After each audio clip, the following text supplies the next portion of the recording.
Hello everyone, সবাই কেমন আছো? আশা করি ভালো আছো। আর আমিও খুব ভালো আছি। তো তোমাদের সামনে একটা নতুন ভিডিও নিয়ে চলে আসলাম। আর আমি আজকে যাচ্ছি কলকাতা। তো কেন যাচ্ছি, কিসের জন্য যাচ্ছি, অনেকের মনে প্রশ্ন।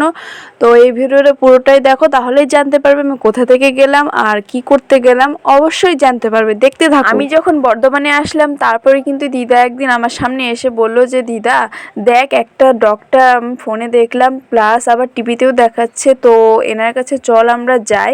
কারণ দিদার হাঁটু ব্যথা, তার জন্য অনেক জায়গায় দেখিয়েছে কিন্তু সেরকমভাবে কমছে না। তার জন্যই বলছে যে যাই একটু এই ডক্টর কাছে একটু শুনে আসি, দেখে আসি কি হয়। কারণ সবার তো সব জায়গায় ঠিক হয় না। আর দমদম স্টেশন থেকে দূরে হলো এই মঙ্গলঘাট। তো এই মঙ্গলঘাটের এইখানেই সেই ডক্টরটা বসে। আর এই জায়গাটা কিন্তু একদমই বাজে জায়গা, কারণ এইখানে দেখো একটা নালার মতনও আছে। তো এইখানে কিন্তু প্রচন্ড জঙ্গল, আবর্জনা আছে, সবই কিন্তু এইখানে ফেলে। আর প্রচন্ড গন্ধ বেরোচ্ছিল ওইখানে। এমনিতেই আমরা না খেয়েছিলাম সারাটা দিন, তার জন্য আরো গা গোলাচ্ছিল। কিছু করার নেই, থাকতেই হবে। আর এইখানে দেখো একটা ঘড়ি ছিল, কত সুন্দর লাগছিল দেখতে। আর ডক্টরটা একদমই টাইম মতন আসে। কি করব, আমরা অত দূর থেকে এসেছি, আবার বাড়ি চলে যেতে হবে শুধুই। তার জন্য ভাবলাম না, দেখিয়েই যায়। তারপরে আমরা চলে আসলাম আবার শিয়ালদা স্টেশনে। আমি জানতাম না যে ট্রেনের এইখানে লাস্ট সীমানাটা আছে, মানে এইখানে ট্রেনটা থেমে যায় আর কোথাও যায় না। আর এইখান থেকেই শুরু হয় সবসময়। আর সারাদিন না খাওয়ার পর দেখো অবস্থা যা হয়।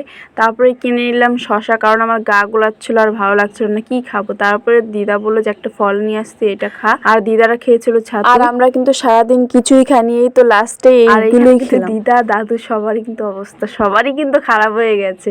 আর আমি লাস্টে কি করব, লাস্টে শুয়েই পড়লাম। আমাদের এই ট্রেনটা কিন্তু ছিল 5টার দিকে, সেই জন্য আমাদের স্টেশন অনেকক্ষণ বসে থাকতে হয়েছিল। আর কি হয়েছিল জানো, ফোনে দেখাচ্ছিল 6 নাম্বার প্ল্যাটফর্মে আসবে ট্রেন, আর দাদু বলছে যে এইখানে আসবে না হয়তো। কিন্তু সত্যি দাদু শুনতে পেলো যে 7 নাম্বারে আসলে। বলো এবার কার কথা বিশ্বাস করব, ফোনের কথা বিশ্বাস করব না মানুষের কথা বিশ্বাস করব?